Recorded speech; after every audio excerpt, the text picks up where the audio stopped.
સરસ ટેકે બેહાડી દીધા. હવે થોડીક વાર બેહે તો સામે અમારે છે ને તડકો આવે, આમ થોડોક તડકો એટલા માટે બારણું બંધ ન કરું ને જાળી ખુલ્લી રાખું, કેમ કે બા છે ને આપણે ગમે એટલું સાફ સુથરું રાખીએ પણ ગાદલું, એના કપડાં, પછી ચાદર, આ બધાની અંદર તડકો આવે ને બહુ સારું. આપણે દુર્ગંધ ના આવે કેવી કેમિકલનો યુઝ તો કરતા જ હોઈએ, પણ સૂર્યના પ્રકાશ જેટલું તો કાંઈ કામનું નહીં.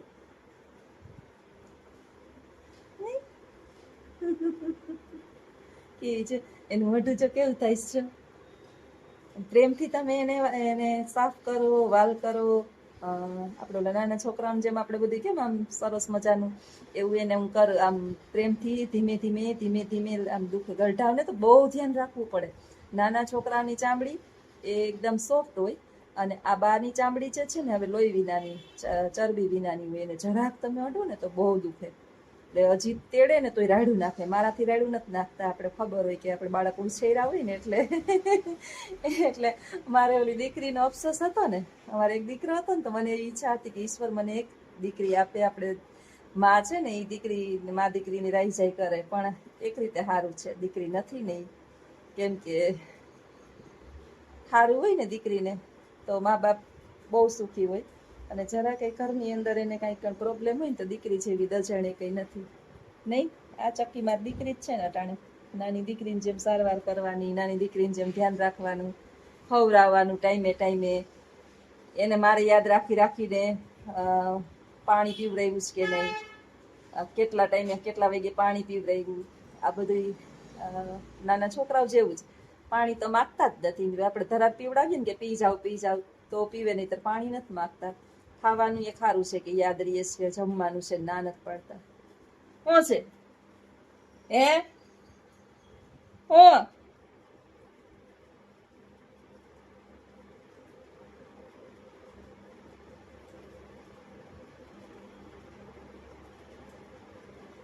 હા દેખાય કોણ છે?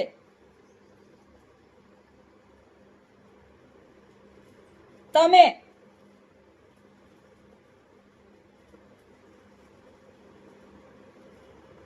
બાના છે જૂનવાણી ફોટા, કોક કહેતું હતું કે બાના જૂનવાણી ફોટા હોય તો બતાવજો. મેં એની પહેલા કીધું હતું કે અમારે વાવાઝોડું આવ્યું ને, એમાં અમારે આખો બધી જે છે ને ઘરની ઘર વખરી આલ્બમ, મારા લગ્નના આલ્બમ, પછી બાના બધા જૂના અમારા હગાવાલાઓને બધા પહેલા તો ફોટા દિવાલોમાં રાખતા ને, મઢાવીને ફોટા દિવાલોમાં રાખતા. અમારા આખા ઘરની અંદર ફરતે ફોટાની ઓલી હતી.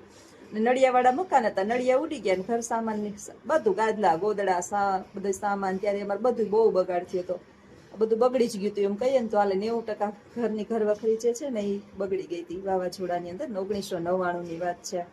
મારો મોટો દીકરો જે છે ને ત્યારે 4.5 વર્ષનો હતો. 99માં, 94માં જન્મ છે મોટાનો, એટલે એ 4.5નો, ને નાનકડો છે એ તો બિચારો 2 જ વર્ષનો હતો મારો દીકરો. ત્યારે આ બધું થયું હતું.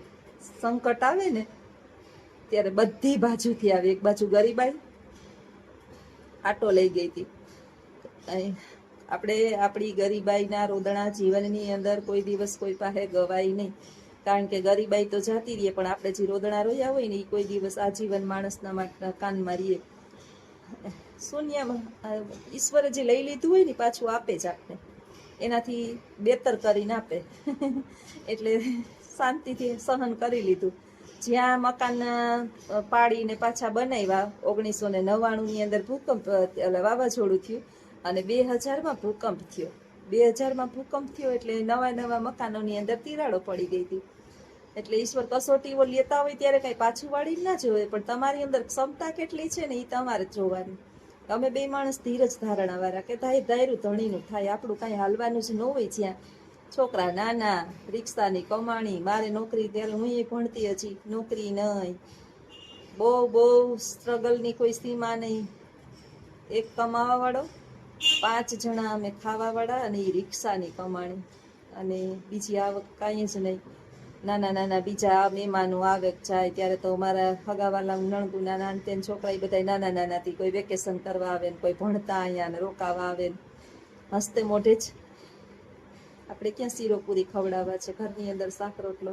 ત્યારે પાણી જેવી છાશ કરીને ખાઈ લેતા હતા, ને એ મીઠું લાગતું હતું, અને પ્રેમથી બધા રહેતા હતા. આજે એ જ દિવસ છે. અને ત્યારે હું ઈ જ હતી અને આજે ઈ જ છું. કાંઈ ફેરફાર નથી. ઈશ્વર ગમે એટલું ધન દોલત સંપત્તિ આપે, ઈ એને આપવી હોય તો જ આપે ને આપણા કિસ્મતમાં હોય ના હોય ને. રાજા જનક રાજાજી છે ને, સીતાજીને બહુ સદ્ધર, ભારત દેશના સૌથી ધનવાન ગુણવાન એવા રાજાના ઘરની અંદર પોતાની દીકરીને મોકલી હતી. અયોધ્યાના સૌથી મોટા રાજા રામ. સવારે રાજ્યાભિષેક થવાનો હતો અને રાત્રે કઈ વનમાં વચન માગી અને દશરથ રાજાએ વનવાસ આપ્યો. જનક રાજાને ખબર હતી કે મારી દીકરીને જિંદગી આખી વનમાં જ રહેવું પડશે. એ રાજાની દીકરી હતી, રાજકુમારી હતી, છતાંય જનક રાજાએ ક્યાંય હસ્તક્ષેપ કર્યો નથી કે એની માતાએ કે એની પિતાએ કે 14 વર્ષ વનમાં ગયા પછી હજી તો અયોધ્યામાં પાછા આવ્યા, રાવણ લઈ ગયો, પાછા વનમાં મોકલા, લવ ને કુશને એકલીએ જન્મ આપ્યા, પાછા વનમાં મોકલી અને ત્યાં એણે બધી સ્ટ્રગલ કરી. ક્યાંય એના માતા પિતાએ હસ્તક્ષેપ કર્યો નથી. આ સ્ત્રીની એક વ્યથા આટલી બધી હોવા છતાંય એના માતા પિતા ક્યાંય આમાં હસ્તક્ષેપ કરતા નથી. ને અત્યારે આપણું જુઓ, છોકરાઓને કાંઈ કહેવાતું નથી અને આપણી તો ઓકાત નથી કે આપણે આવું સહન કરી શકીએ સીતા જેટલું. એટલે તો શાંત સ્ત્રીઓમાં સીતા અને મર્યાદા પુરુષોત્તમ રામની જોડી એટલેથી પૂજાણા. આપણે કંઈ પૂજાઈએ નહીં. અને ઘણાઈને કહીએ ને તો કે આપણે એવું બનવું નથી ને બનાવીએ નહીં, ફટાફટ કહી દઈએ, મોઢે મોઢ કહી દઈએ. આપને કોઈ કહે હું એક કહે તો આપણે 5 સંભળાવી લઈએ. અત્યારે ગર્વ અનુભવે છોકરીઓ કે આપને આપણા હગાવાલા કહીએ હું આપણે આમ કરી નાખીએ, આપણે તેમ કરી નાખીએ, આપણે સાંભળવા વાળા થોડા છીએ, આપણે થોડા આમ કરીએ છીએ. ઠીક છે, જે જેના જેવા સ્વભાવ હાઈલે રાખે. પણ મને તો અત્યારે બા પાસે બેસવાનો આનંદ આવે છે. શાંતિથી બેસી ગઈ અને બાની મારી પાસે બેસવાની મજા આવે છે. જો ક્યાંય આમ જ હાથ રાખીને પહેલેથી જ એને ટેવ છે. હાહુ બેઠી હોય ને એ આમ જ હાથ રાખીને બેસે, જો પકડીને જ બેસે. હા જો લઈ દેખાય ને. સીતારામ બધાઈને. બેસી ગયા સાસુઓ. ગરમી માજા મૂકી દે, ઉપર સતત પંખો ફરે છે ને તોય પરસેવે રેપ છે. આપણે અડિયું કાઢતા હોય ને, બાઈએ કર્યા છે ને પી તો દોડી અને ચાદર ને બધું ચણિયા ને બધું ધોયું, ચેન્જ કર્યા, સરસ નવડાવી ધવડાવી તૈયાર કરી અને સામે બેહાડી દીધા છે. હવે એની બાજુમાં હું આરામ કરવા બેસી ગઈ. હા બોલો, મોબાઈલ લે જોઈએ છે ને. આપણે એને સાફ કરીએ ને તો એને એમ કે મને અમે ગંદુ કર્યું ને તે મને ખીજા હે, પછી મારા હામાં જોઈને હસે, પછી એને એમ કે ખીજાણી નહીં કા અહીંયા ઉતારીએ, અહીંયા ઉતારીએ.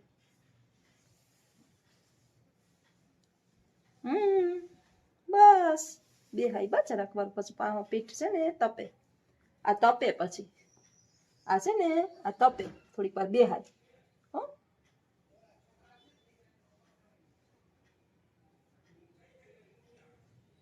છોકરું હોય, છોકરું અને ઘરડું, આ બેયને છે ને છોકરું તોફાન કરે ને એટલે માથી દૂર દૂર ભાગે, મારી મમ્મી મને મારશે. અને વૃદ્ધો છે ને એને ડર હોય કે મેં આ ગંદુ કર્યું, હવે આને સાફ કરવું પડશે, એટલે આમ મારે સામું જોવે. લાચારી કેટલી છે જો વૃદ્ધાવસ્થાની અંદર. ભગવાને સારું મને સદબુદ્ધિ, હે ઈશ્વર, હું તો એમ કહું છું કે મારી બુદ્ધિ ન બગાડજે દીનાનાથ. મને ક્યારેય ગુસ્સો ન આવે, મારા મનની અંદર ક્યારેય ક્રોધ ઉત્પન્ન ન થાય, અને એવી મનની અંદર કોઈ દિવસ એવો વિચાર પણ ના આવે કે હે આ બધું મારે કેમ કરવું ને ક્યારે મને આમાંથી મુક્તિ મળશે. કારણ કે એને કેટલી લાચારી હશે. એનું મોઢું જોઉં ને એને જ્યારે કર્યું હોય ગંદુ ત્યારે એને ખબર જ નથી કાંઈ કે એનાથી શું થઈ ગયું છે, કે આખું બધું ભરાઈ ગયું હોય. એટલે એને આખા નાના બાળકને કેમ આપણે પગથી માથા સુધી સાફ કરવા પડે. હું જાઉં અહીંયા ટેકે આવતા રહ્યો ને, હાલો એને ટેકે બેહાડ દઉં.